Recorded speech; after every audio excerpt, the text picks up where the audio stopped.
are back for our final episode on at least on these sessions with James Stokes. Thank you for joining us again, James. He's from Hager Company, and we've covered the history of Hager. We've covered their offerings for standard hardware and electrified hardware, and now coming out of electrified hardware, we're going to be talking about access control. Some of you say access control. I didn't know that Hager did access control. Well, they do. And James, why don't you tell us about the Hager Company's offerings for access control? Well, today we're going to concentrate on the major offering that we've had for the last 5 years now, and it's a partnership that we have with a Spanish company called Salto, and Salto were the inventors of the data on card access control system, and we'll talk about that a little bit as we go through today. But this partnership has enabled Hager companies to join up with a behemoth in the industry and really not to have to reinvent the wheel. And so what we do with what we call the HS4 system, which is our Salto offering, is we supply that to contract hardware distribution all around the United States. Okay, Salto themselves work through a different channel. We work through contract hardware distributors such as yourselves. To get that access control system to market. And when it comes to access control, most people concentrate on the external or the exterior entrances to a building, right? That's the first thing you think about is, I've got to have some sort of reader. Exactly. I've got to have a reader. Somebody puts up some sort of a credential, something goes click, and you're either in or you're not. Some kind of hardware functions right. And the light turns a different color, and that if it doesn't, then you get phone calls. But anyway. That's right.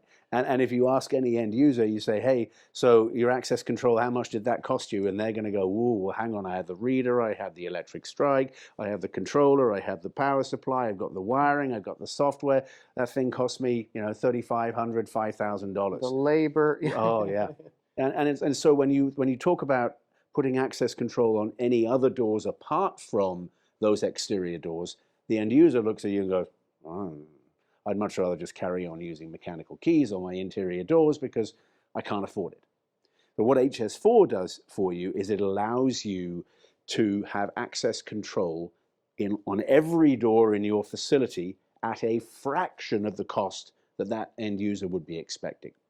And not only that, but be able to network the offline standalone battery operated locks with any wireless locks that you might have and those wired readers that you have at the main entrances, all under one software system using one credential.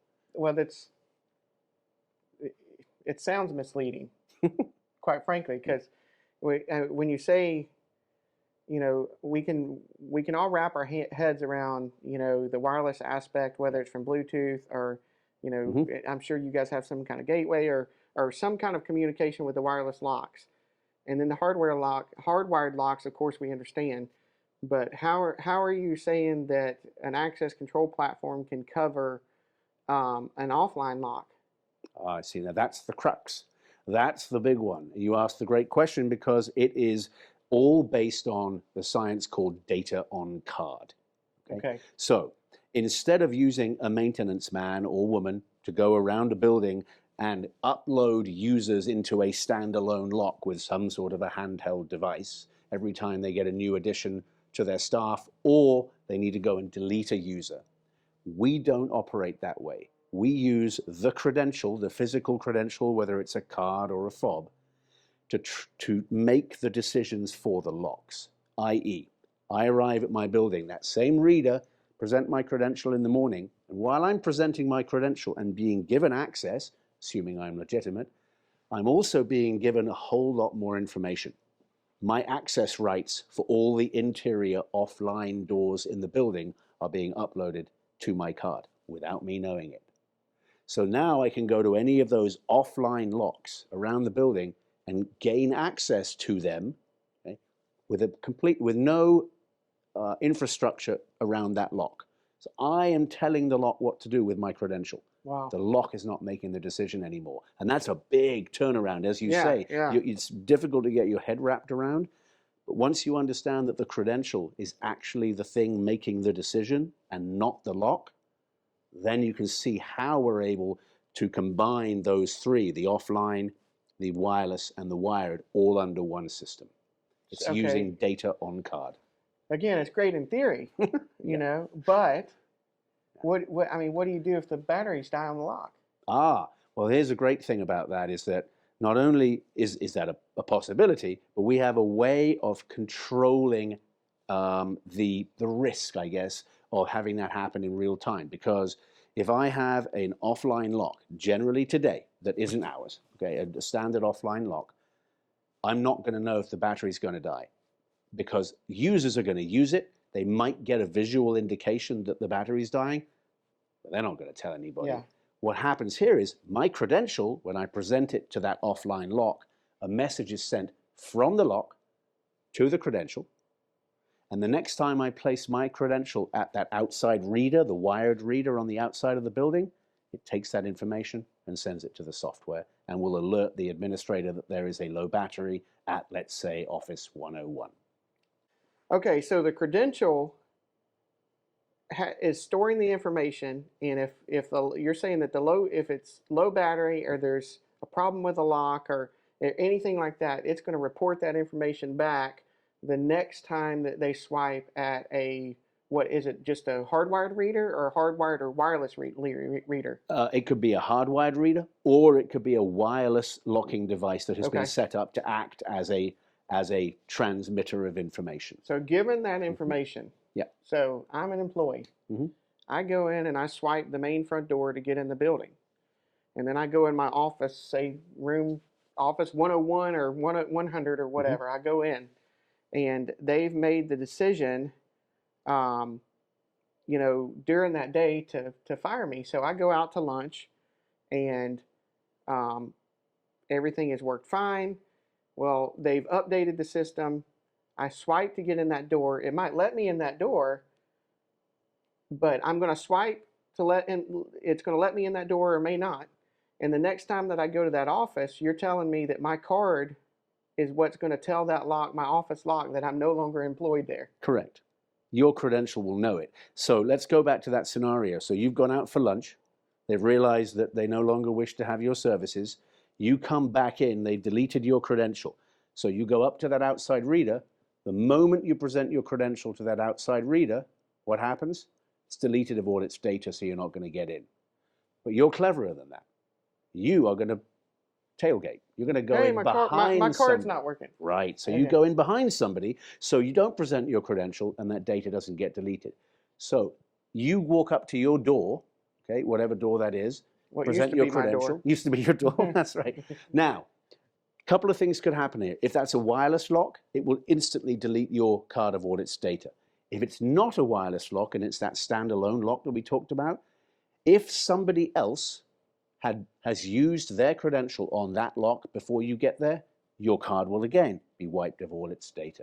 Wow. Now, if you have a particularly important room like an HR storage closet, an IT server area, or in, let's take a healthcare environment, a pharmaceutical storage door. In that case, the most important thing to do is make that baby wireless, because then you get real-time information, you get real-time monitoring and control, and you will never have a risk that you tailgating in is able to get in. Cool thing about that, though, is it doesn't cost you that much more, because every single lock is available out of the box to operate either offline, standalone, or wireless.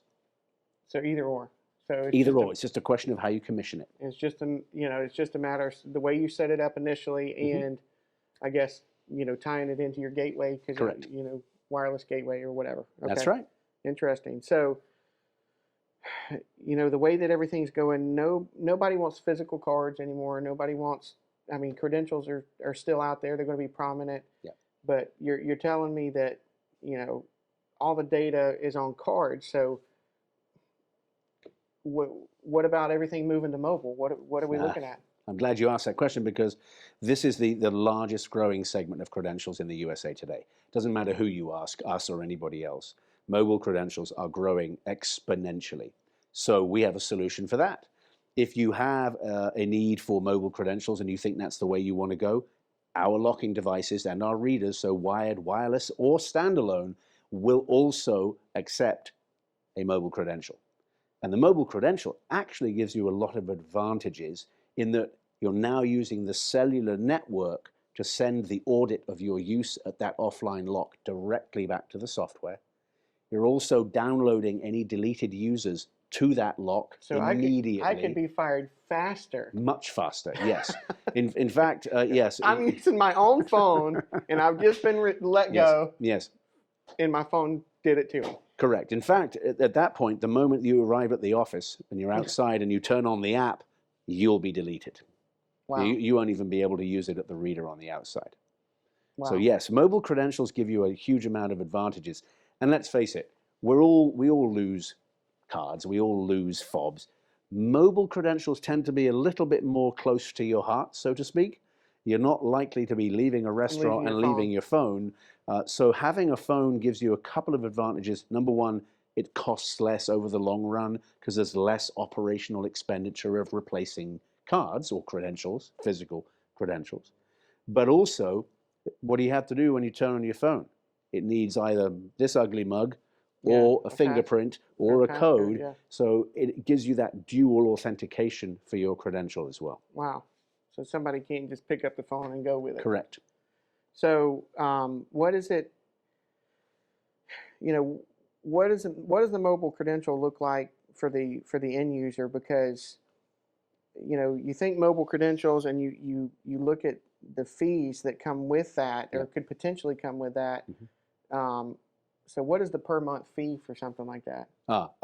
Great question. So when it comes to licensing fees, and let's back up because you did mention the word fees, so you kind of pushed me in this direction.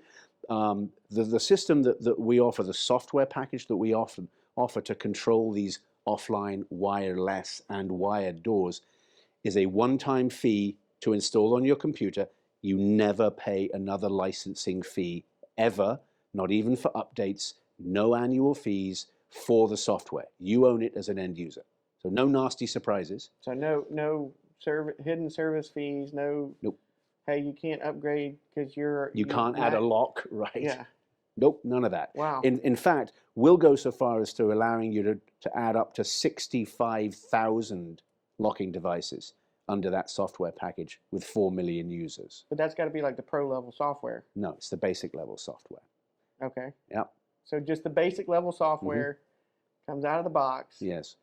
With no fees, one-time purchase, Yep. 65,000 locking devices. Yes, sir. What's the cap on credentials or users? 4 million users.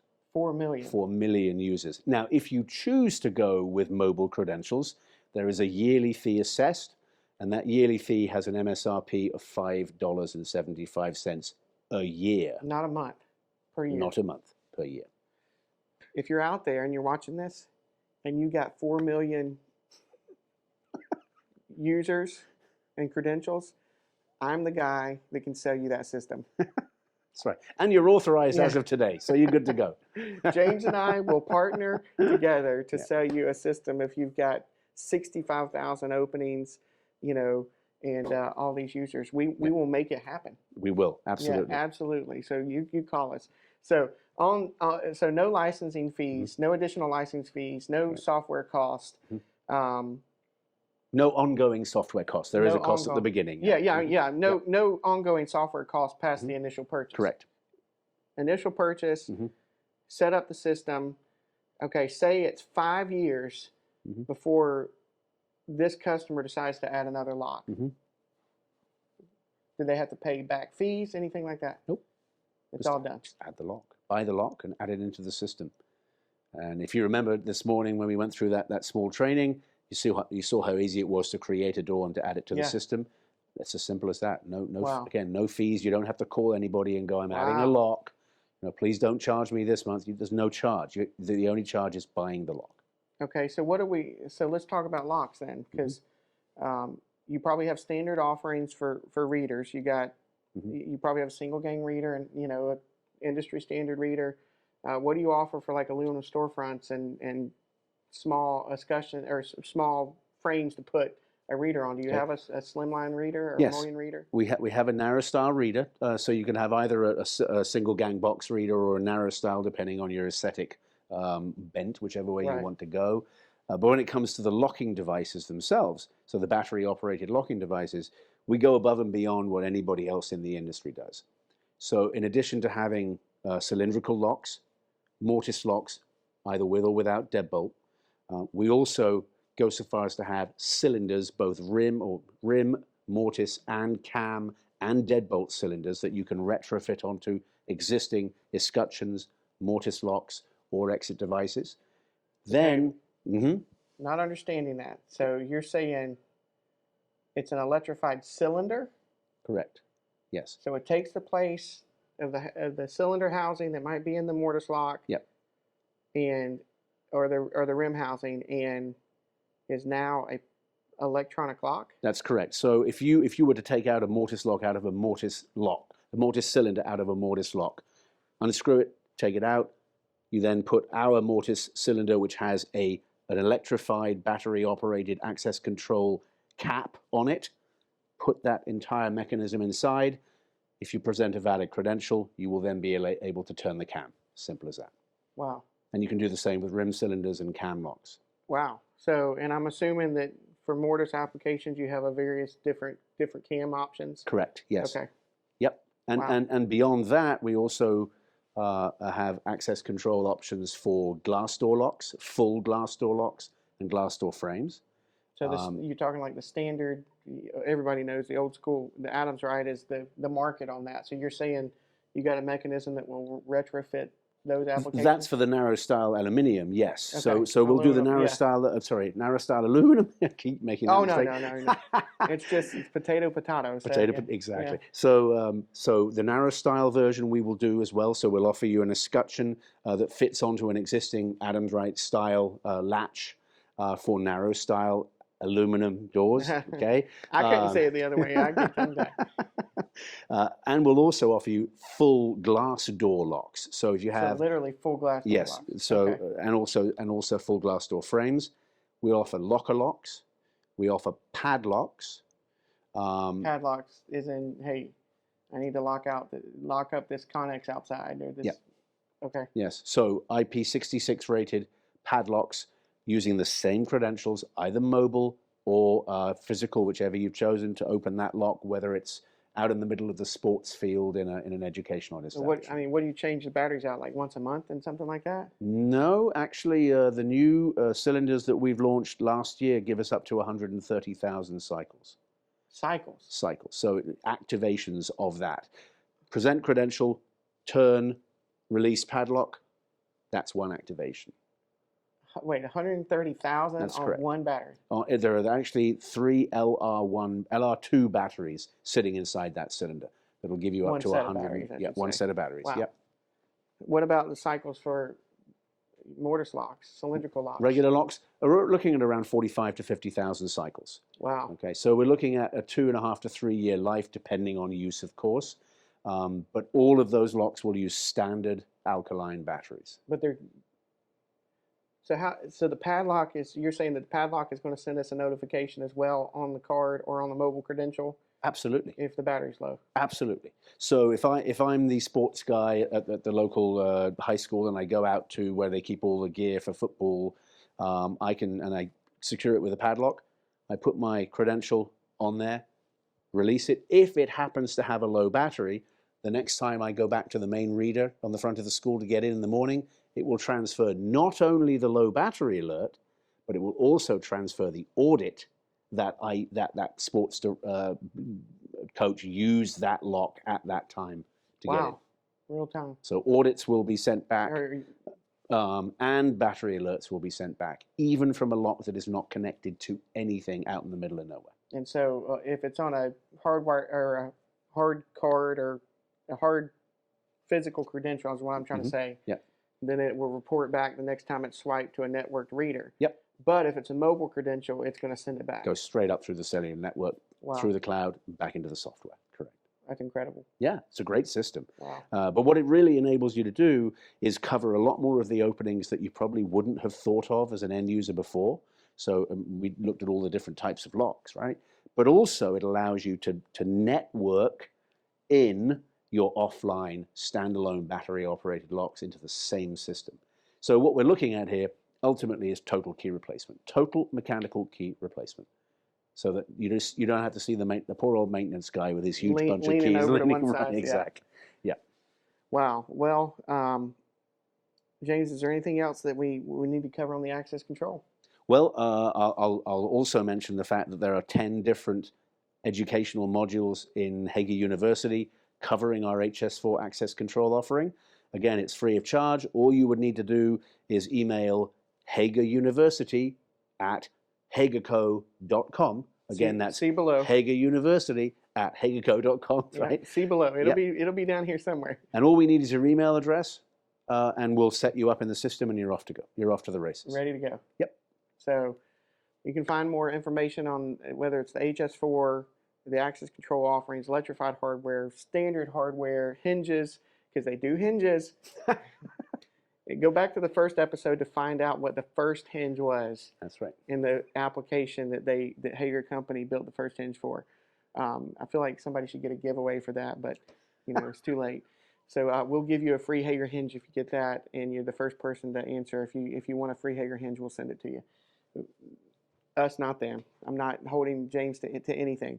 But any information that you need, I'm sure you can find it. What's y'all's main website? Website is www.hagerco.com. Perfect. Yep. Okay. All right. Give us the Hager University site one more time. That is Hager University at hagerco.com. So you would email that email address, and we would, and your email address will obviously be on the email, and we'll sign you up. Perfect. Well, if you got any other questions, let us know here at doortalk.com. Don't forget about the app on the Apple Store, the Android, Google Play Store. Go find it, sign up, because what we want for doortalk.com is for it to be the social media network for the doors, frames, hardware, electrified hardware, access control industry, anything that covers in that area. It's going to be the go-to place we believe in the coming months to go to get all your information, doors, frames, and hardware. So go there, doortalk.com. James, it's been a pleasure. Last few episodes, thank you so much. Thank you very much for having me. I appreciate it. Can't wait to have you on again. May not get an opportunity in the next few months or quickly to have James back down here unless he just wants to come visit Florida. But I look forward to another virtual session and possibly some training. Might get James back on here for some training on Door Talk. So look forward to that in the months to come. And again, James, thank you so much. Thanks for having me. Really appreciate it. You guys have a good day.